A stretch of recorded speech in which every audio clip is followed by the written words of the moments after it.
the piece that I want to get to is that you sort of start with feelings.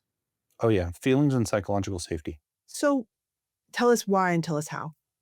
The most important thing that we establish in the first session is we establish agreements that we're going to have a psychologically safe space Mhm. where people can express their fears, their concerns, their excitement, where they can feel comfortable talking about their anger, their grief, right? Where they can feel safe to say something like, I hate AI.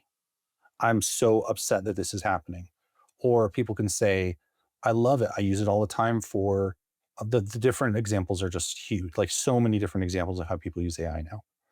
But we want to create that space so people can feel comfortable doing the hard work, this sort of inner work, as we might say, that leads them to a place where they can actually approach this technology and say, understand it Yeah. and think, what does this mean for me? What does this mean for my friends, my family, so on and so forth?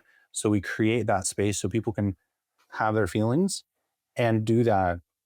I really like the phrase collective sense making. And I think there's not a, I think you have to You know, create that space. what if you still hate it after this? What if you're still angry? What if you still feel grief? So I think that's okay, right? I don't have an expectation that people are going to feel a certain way about this. But what I have an expectation on is that they're going to face reality, Hmm. right? That they're going to look at the current situation and say, genie's not going back in the bottle. You're on the train, you're on the boat, whatever metaphor you want to use, whether you like it or not. This is going to challenge you, your career, the way you've made your way in the world up to this point. This is going to change the world of work radically. And the only choice we have mainly as professionals, as people, is how we react to it and how we think about it. Whew. Therein lies our agency. Therein lies our agency.